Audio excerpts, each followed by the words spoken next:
Meron pala akong dala ditong itlog, kaibigan. Wala. Tay, nawala. Nawala yung itlog. Nasa akin na yung itlog mo, Wala. kaibigan. Kinuha mo na pala, kaibigan. Oo, Wow.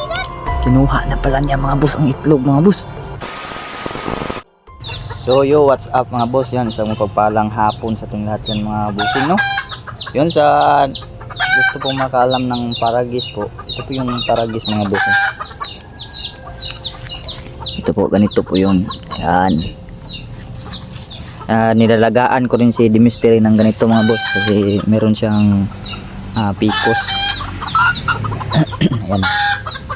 Kinukuha ko lang to hanggang dito sa kinaugatan niya. Yan. Hugasan ko lang to mga boss. Ito, di na to. Kasama na to sa paglalaga ng ugat. Dito sa ugat hanggang dito sa kanyang dulo. Yan, dadalhin lang natin to, no? Kasi banabala ko pumunta doon sa kaibigan natin. Yan. So, ito mga boss ay nilalaga ko ng 15 minutes. So nagsisimula po akong magbilang ng minuto sa yung kumulo na. Pakuluan ko to ng 15 minutes. At yung tubig nito mga boss, yun yung pinapainom ko ka Demystery. Simula nung pinainom ko siya ng ganito mga boss, yung menstruation niya ay naging regular. Nung hindi pa nakainom ay irregular po yung pag-menstruation na, no? Minsan inaabot ng tagti 3 months. Yung pinakahaba niya 6 months.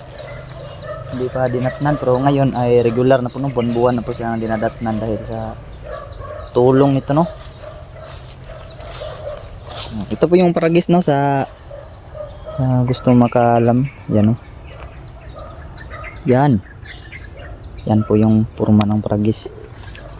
Yung ganito iba to, iba. Hindi to paragis tong ganito, ha. Kasi may makamukha siya eh. Kung lumaki to, magwaway lang tong dahon niya. Ito magwaway lang. Ayan, magwaway lang yan siya. Pero itong paragis, ganyan siya. Malaki yung dahon niya at marami. So alam nyo na kung ano yung paragis na sinasabi ni kaibigan Fernando. Gamot daw sa mayuma. So parang naniniwala din po ako mga boss, kasi marami din po akong napanood na ginamot na napagaling na nitong damo na to. Pati ako rin umiinom din ako nito paminsan-minsan mga boss, kasi nakakatulong din to na magpaliit ng mga bukol. Meron kasi akong bukol dito mga boss sa bandang likod. Pero maliit lang.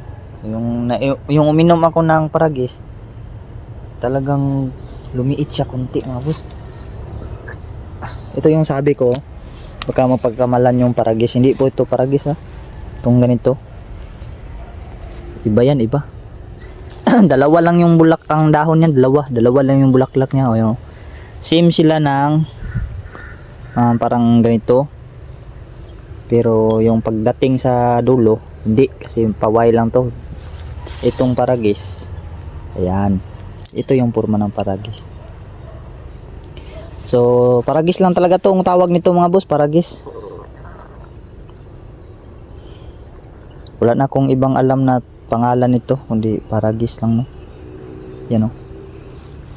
Ganito yung purmahan ng paragis, ha.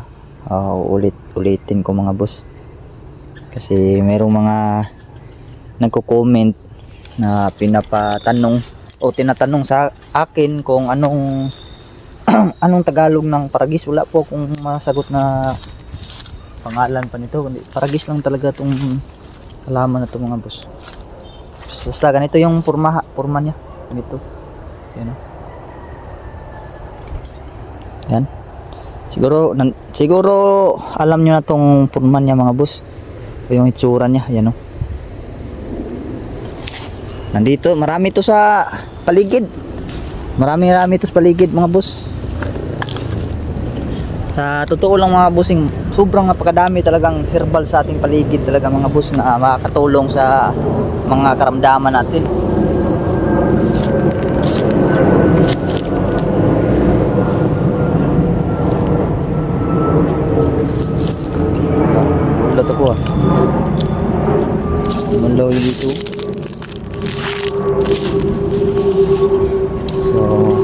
ito na ang Paragis.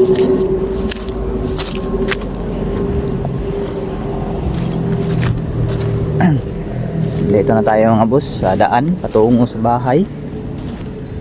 So yun, nalaman natin, tapon na natin ng Paragis mga boss. Iwan natin yan. So nalaman natin kahapon mga boss na yung Engkantong Itim pala mayroong binabalak na sama sa ministry sa asawa ko. Buti na lang nagparamdam sa kaibigan Fernando kahapon.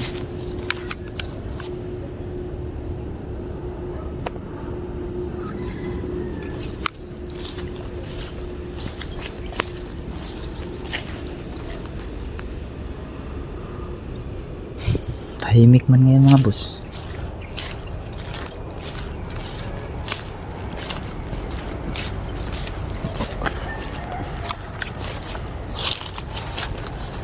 Dito na tayo sa portal nila. Kaibigan Fernando, nandito ka ba kaibigan? Ayan, nandito si kaibigan Fernando mga boss. Maraming salamat kaibigan at nandito ka kaibigan. Walang anuman kaibigan. Meron pala akong dala ditong itlog kaibigan. Wala. Tay, nawala yung itlog. Nasa akin na yung itlog mo, kaibigan. La. Kinuha mo na pala kaibigan. Oo, kaibigan. Kinuha na pala niya mga boss ang itlog mga boss. Grabe ang bilis ng kamay ni kaibigan Fernando mga boss. Hindi ko naramdaman kaibigan. Kinuha pala niya mga boss. Grabe to si kaibigan Fernando talaga mga bossing no. Sobra talagang makapangyarihan niya. Kanina nandito, kalimutan kong sabihin sa inyo mga boss, may dala-dala po talaga akong itlog kanina dito sa nilagay ko sa bulsa. Kasama itong flashlight. Ngayon ibibigay ko sana sa kanya. Nawala na kasi kinuha na pala niya mga boss. Itlog po yun na hilaw mga boss. Hindi pa naluto. Okay lang ba yan ganyan kaibigan? Kahit hilaw yan kaibigan? Okay lang to, kaibigan. Okay daw yung ganun. Salamat tayo. Ito na lang no. Ramdam si kaibigan. Maraming salamat pala kaibigan kasi tawag nito. Kasi binigyan mo kami ng sagot doon sa gamot ng Mayuma, yung Paragis. Na-explain ko na po sa aking mga viewers po. Salamat talaga kaibigan. Ito din mga busing. Ito. Ang tawag nito sa amin ay utot-utot to mga bus. Namumunga to siya ng kulay bilog. Bilog tapos yung hinog na bunga niya kulay yellow, yung hilaw naman ay green. Ito po yung utot-utot. Gamot din po ito mga bus sa yung nabubughat po yung isang tao. Iwan ko lang kung ano yung nabinat pala siguro sa inyo yung bughat mga bus sa Tagalog. Huwag nabinat yung isang tao mga bus no. O sa Bisaya nabughat yung kakapanganak ng mga bus tapos nabughat yan. Ito gamot to. Ang ugat din nito yung lalagain saka iinumin. Tama ba ko kaibigan Fernando? Kaibigan, tama ka Ayan, kaibigan. tama daw ako mga boss. Kasi gaya ng sabi ko kanina, sobrang dami talaga ng mga herbal talaga na nasa paligid. Lalo na pag mag-search po kayo, search nyo po, marami talaga kayong matutuklasan talaga na mga gamot, mga dahon. Itong mga nasa paligid mga boss, bawat isa nito ay merong ambag sa atin no. Mayroon niyang ambag. Bawat isa nitong mga dahon mga boss, mayroon niyang taglay na kakayahan na kaya tayong pagalingin sa iba't ibang uri ng sakit. Kaibigan,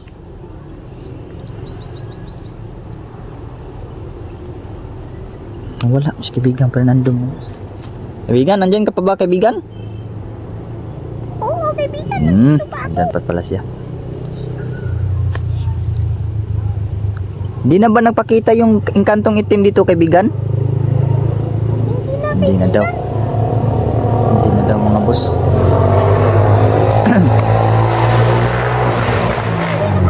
Uy, Uuwi ka na, kaibigan? Oo, kaibigan, uuwi na ako. Sige. Ako ng itlog. Lulutuin pa daw niya yung itlog, mga boss. Sige, kaibigan Fernando, maraming salamat ulit, kaibigan. At ikaw ay nandito. Alam, kaibigan. Paalam po, kaibigan. Yan, umuwi na si kaibigan Fernando, mga boss. So, ayun lang mga bossing, no? Uwi na rin ako, mga boss. O, pasyalan na siguro natin yung bahay. Pasyalan na siguro natin kasi malapit lang din naman. Uuwi na daw si kaibigan Fernando kasi magluluto pa siya ng itlog. Lulutuin pa pala niya yung itlog. Kalimutan ko kasing lutuin yung mga busing, no? Kasi mamadali ako ba kasi padilim na. Yung itlog na dala ko ay hilaw, hindi pa naluto. So si kaibigan Fernando na lang magluluto daw nun. Check na lang natin yung paligid dito sa bahay.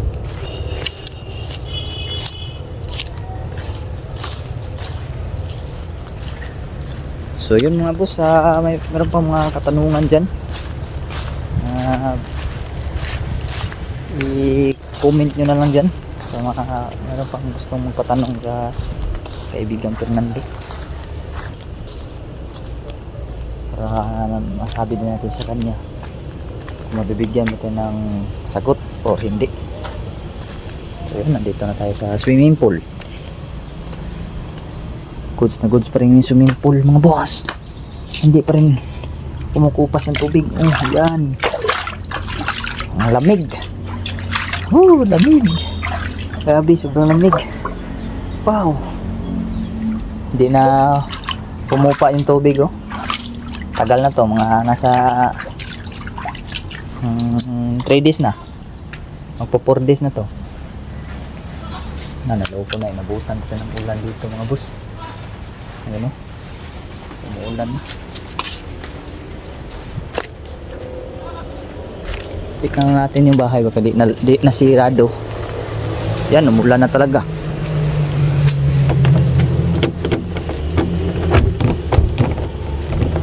Wow, tibay.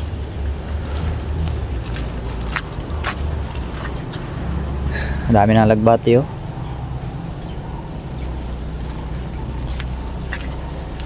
So, ayan.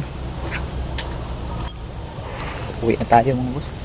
Papanday na naman tayo dito sa mga susunod pang araw o kaya bukas. Papandayan natin to ng screen dyan sa loob. Yung screen na binili ni mother ay ikakabit na natin dyan sa loob, mga boss. At yung sa loob, mga boss, plano talaga dyan namin ay double walling talaga yan. Kaso short lang talaga spira ba. Wala na ikabilin ng pang double wall. Kaya yung na double wall lang ay dyan lang sa yan lang banda. Pero kulang-kulang dito, wala to dito. Hanggang doon sa likuran wala. Kapag may makaluwag-luwag na kami ay madodouble wall na to. Para hindi basta-bastang masira. Tama din kasi yung ibang viewers na kailangan double wall talaga. So double wall naman talaga namin to, kaso nga lang short lang talaga, mga boss. Yung pira ay hindi na nagkasya. Hindi na nagkasya sa budget sa bahay. Pati pang kuryente hindi na nga, wala na talaga. Wala nang mapiga. Kaya mga antay na naman kami dito ng mga mahaba-habang buwan. Makaipon na naman kami dito sa pagbablog. Pero matagal pa kasi mahina ang views ngayon. Sobrang hina talaga ng vlog ngayon, mga boss. Every 2 months pa ako bago makapagsahod. Dati ay yung medyo may kalakasan pa ay nakakasahod tayo buwan-buwan. Ngayon na hindi na. Kaya siguro, mga boss, marami na ring mga ibang vlogger na huminto, no? Siguro naghanap na sila ng trabaho na pagkakitaan talaga.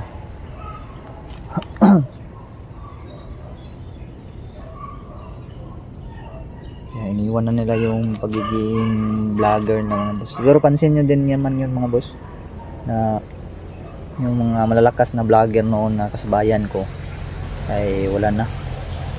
Iniwan na nila yung mga channel nila. Ano? Pero tayo ay magbablog pa rin tayo mga boss. Kung hindi lang ako na busy sa paggawa ng bahay na ito mga boss, tuloy-tuloy talaga yung pagbablog ko. Kasi ito na yung trabaho ko mga boss, yung pagiging vlogger. Maganda kasi itong ganitong trabaho mga boss, kasi wala kaming amo nito. Walang nagagalit sa amin. Hindi kami papagalitan. Nasa amin lang kung magbablog kami o hindi. Kung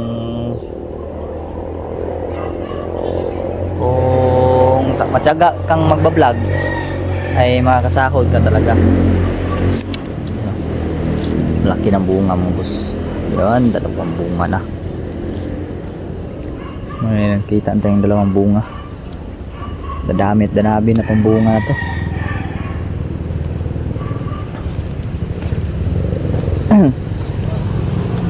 Kaso ang sahuran ng talaga dito sa YouTube mga boss ay nakadepende lang sa views talaga. Nakadepende, pero kung papalarin talaga tayo mga boss na lumakas ulit yung vlog natin, panigurado kayang kaya yan magpagapitan ng kuryente yung bahay namin. Kasi ang sahod sa YouTube dollar kasi mga boss, dollar. Hindi katulad dito sa magtrabaho sa Pinas, piso lang yung sahuran. Sa pagiging YouTuber, vlogger, ay para na din kaming naka-abroad nito, kasi yung sahod dito ay dollar. Kaso kinatanggalan din pa rin ng tax ng ating gobyerno.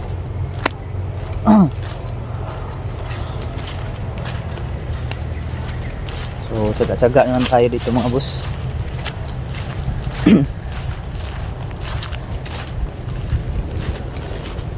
So ngayon uuwi na tayo mga bossing, no, dahil tapos na tayong pumunta doon sa bahay. At naparating na rin natin sa kang kaibigang Fernando, yung itlog na hilaw mga boss. Siya na lang daw luluto nun. So yun, uulitin ko mga bossing, no, sa mayroon pong mga katanungan dyan na gustong ipatanong sa kaibigang Fernando. Basta mapansin ko lang po yung comment nyo ay itatanong natin. At magpapasalamat din po ako sa inyo sa walang sawang pagsuporta sa aking channel, pati sa channel ng aking mga kasamahan, sa asawa ko, Dinstery, sa iba pa. Salamat talaga sa inyo mga boss. At sa mga nag-like sa video ko, nag-comment, at lalo na yung mga taong nag-share, ay sobrang napakalaking thank you talaga sa inyo mga boss, dahil hindi nyo ako iniwan.